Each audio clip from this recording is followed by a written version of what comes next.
Hey guys, Christian here. Today we got the Mercedes C-Class C300 2023 model. And right away, let's just jump into the specs. For the price, this is about $44,000, and just to mention, this has about like no options, so it's pretty nice for the reason that we get to see like what a C-Class looks like without all the nice options and all the check boxes ticked. This has a 2-liter inline 4 turbo with a mild hybrid system, and that has a 48-volt system. This has a 9-speed automatic transmission, 255 horsepower, 295 torque, which gets us 0 to 60 in 6 seconds, and this weighs about 3,800 pounds. And then just in case you're wondering about the MPG, 25 city, 36 highway. There's no official number for the combined, but it's about like 29 combined, although I was getting about like 30, 31. So let's start with the outside. So we got the nice polar white on the whole outside. It's just a simple plain white, but I think it just fits the car really nicely. I think Mercedes, not that they're known for white, more for their silver, but the white just fits really nicely. Black out everything besides the white, and it looks really good and opulent in my opinion. Going on to the wheels, we got the 18-inch multi-spoke wheels. I think they fit the car nicely as well too. These are standard, there's also some other free wheels you can get too, even with the base C model. So you get 2 options, and besides that, there's not really much to cover. It's a plain C on the side, but let's move on to the front. We got the LED headlights. It's basically the same as the S-Class ones. I think they're just, as usual, the C, the E, and the S get like the same similar lights, but slight adjustments. Going on below that, we got the front bumper.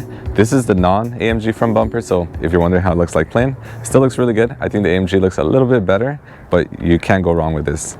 And then final thing here on the front grille, we got the Mercedes badge. This is actually 3D, which is pretty nice for the reason that sometimes they just make it completely flat, and I feel like a little bit more 3D, you could actually like touch it, not that you will, but fits it a little better, even on a base C-Class. And then final thing, we got a Mercedes symbol here, Mercedes-Benz. Found a little badging there, but just nice little touch. So going on to the backside, we got a spoiler up here, white, same as the body color of the car. Mercedes symbol, you got the C300 logo over there too. And then the thing right below it that I like a lot, and on the right side too, we got the tail lights, which I know they're the same as the S-Class and the E-Class, but I feel like the C-Class just fits really well on it, and you see them glowing a bit, look a little better at night of course, but just fits the car well. And then going into the trunk, let me show off the key real quick. So key is the usual standard one that you see for this generation. You got the nice Mercedes symbol at the top, you got the unlock below that, and then you can also open and close the trunk, which is automatic in case you want to open it and close it from a distance. And on the back side, this is just what it looks like. If you want to pop out the manual key, press this button and you can just pop that out real quick. But let me slide that back in, and that goes in. But at this point, you could open up the trunk from here, or you might have to double click it or even hold it. And that's how you open it. Yeah, just learned that right now. But once you get inside here, we got about 12.6 cubic feet of space. Not too big, but we do have a little bit of storage space at the bottom. I actually want to just quickly just show that. It's a weird shape down there, but again, you get some storage space all over here, and it also comes with a little box for your groceries, and you can just pop that out real quick. But besides that, we can also do our quick trunk challenge. So let me just get into there. And yeah, as usual, I'm just gonna keep this. I'll even show you how I do this all the time, especially on a smaller trunk. Kind of just wiggle in here. And as you can see, it's a little tight. Again, 12.6 cubic feet of space is actually on the smaller end for space back here, but you'll fit your luggage just completely fine. And yeah, this is usually what I do off the camera, but I just wanted to show you guys real quick. But to close the trunk, you can do it with the key from the front of the car, or you could just press a button up here as well too. And at that point, it just closes. For getting into the car, it has keyless entry, so just simply have the key in your pocket. So I'm gonna have the key in my pocket. You don't have to worry about that. Just put your hand in there, opens it. I don't know if you heard that little noise. I'm gonna open it here, and you can see I actually left the lights on, so let me just turn those off real quick. Put it back to auto. You can see we got a nice window, everything, the controls, the ones for your seat as well too. Really nice. I really like how the design for this. I feel like everyone kind of tries to mimic this. In my opinion, one of the best designs. And then going to the seat, there also is lumbar down there, which is kind of odd. They have all the controls up on the door, but the only thing they have down here is just the lumbar. And then you have nice black seats on these, the MB Tech seats, which I guess is like sort of like a leather, fake leather. But at this point, get inside the car, and then we'll go into the dash. So once inside, actually really comfy seats, or pretty comfy.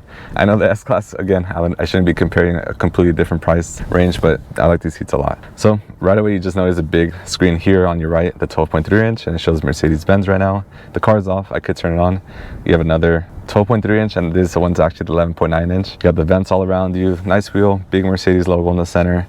A lot of touch buttons, but they're actually really easy and intuitive to use. I was actually a little worried that the touch might be an issue, especially when you're driving, but some are also kind of physical where you actually like press onto them. You got paddle shifters as well behind the wheel. And then I want to show off the wood real quick. It's actually really nice. It's like a wood with like aluminum lines. I wonder if it's actually like real aluminum. And then once you turn on the car, so gonna press the button, foot on the brake, turns on the car, everything comes on. Nice front screen here. I feel like it's just one of the screens, and I'll show off like a couple of those screens real quick. So when you click on like the home button, if it lets me, it actually wants me to close the doors real quick, but go to the home button. So once you click on the home button, it shows you a couple of screens. You got classic, on the right you got assistance, and then the final one is service. But going to the left of that, you also got sport, understated. Each one, again, completely different from the last, but gives you a little bit like different. Like the understated one doesn't show off too much, or it doesn't show you too many numbers, makes it a little simpler. The sport one, of course, shows your like RPMs. It shows like some engine data, the PSI, your G-force on the left. And then probably the one you'll probably always stick to is the classic one. It's just your standard miles per hour on the left. Right side shows your RPMs, and then at the top you could have your speed, and then below that you could have your media. Below that we have some very glossy interior. I'm a little worried that it might get scratched over time, but it does feel like they added some sort of material on it, because it's not like a fingerprint magnet as we've seen like on older models. There's some glossy like black finishes. But when you push that away, you got two cup holders, assuming it stays open. You can slide your phone in there, which would be where you keep your like wireless charging. This model doesn't have it, but if I slide out my phone, I think it's kind of nice. When you pull out your phone, I got a Samsung phone S22, push that in there, and it's like out of your view, so you're not trying to text with it. You at least throw it on your screen if you have Android Auto, or if you have your iPhone, you have Apple CarPlay. You have a little bit of space here, maybe you want to throw some coins, or maybe just your phone sideways. And then you also have some adjustments for your cups as well too. Will this pass the start of a cup test that I haven't done in a while? Probably will. You can probably fit two cups completely fine, but they probably will be touching a bit. Behind that, we have the armrest. So nice little button here. Press on this, opens up on both sides, and then you have two USB-C chargers. Decent amount of space, nothing too big, but you have a little bit of light in there too as well. And I do want to mention, forgot to mention, where the cup holders are, you also have one more USB-C charger. And if you feel those three ports are not enough, you could also upgrade it and get, I think, up to 6 ports. So I'll add more to the front and also some more to the rear seats as well too.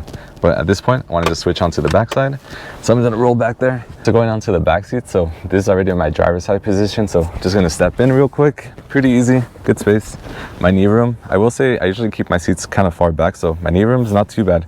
I'm not gonna say you should have some tall 6'5" people back here, but for shorter trips, they'll probably be fine. For shorter people or just kids, they'll be completely fine back here. You could also store some stuff on the little pouches over here, some also on the right side, or you could also bring down the armrest too. You could put your arm here, or you could pop it out. You have this first little thing when you first pop it out. It's kind of weird. It's not exactly for a phone, maybe like a business card. I'm not sure why you would want to have business cards here. Or push it a second time, and then you actually get your cup holders. But that first thing is really weird. I'm not actually sure what it is. You want to drop it in the comments and let me know what that is. Try to look it up, but I didn't find too much on it.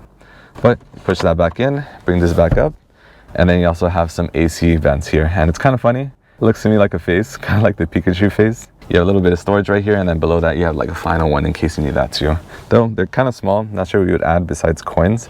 A phone would probably keep falling out of there, but it's just nice and convenient that they have that. And then I did forget to mention, there is a final kind of, it's not panoramic roof right now, but you do have just a standard roof which you can't open and close. But you want to have like the full one that goes all the way to the back here for I think about $1,000. It goes all the way back here and it looks just a lot more cool and more open and doesn't feel like as claustrophobic. Even though I will say back here, again, I'm completely comfortable. You're gonna have 3 people back here. I guess they'd be a little bit squished by shoulders, but I think they'd be fine if you only have like 4 people in total. Getting onto the drive, so again, we have it in sport mode. Maybe I'll just switch it off a little bit. We'll go to understated mode for a little while. And this one again, just kind of just shows just like the close by miles per hour, and I guess it shows like the clock on the right side, which I guess is very fancy and luxury. But if you see, we also have our turning signals, or I guess I could kind of like show off some of our other modes. So for the other screen, the assistance one, it should also show vehicles nearby. Right now there's no vehicles, but kind of just showing you right now the POV of how it looks. Car handles nicely, comfort's good, visibility out of the car is good, even your blind spots are not too bad. And then standard now, at least on the C-Class, blind spot assist is there, and then you also have some other safety stuff. Alright guys, that concludes the Mercedes C300 2023 model. Again, how it sits like this, even though it's like base, only has like one upgrade, I'd probably take it like this and I wouldn't really complain. Maybe I'd want the red interior. Maybe I want slightly different wheels though. Even just blacking them out would be fine. Maybe the AMG package, the panoramic roof. But again, I'm just being nitpicking, trying to just add on options. Maybe upgrade the sound system, which again is really good, how it sounds, and the drive is also good. But yeah, I take it like this, I wouldn't really complain. But hope you guys enjoy the review. And again, till next time. And let me know any good or bad feedback. Let me know. I know it was a bit windy. Sorry about that, but I can't really control the wind. But until next time.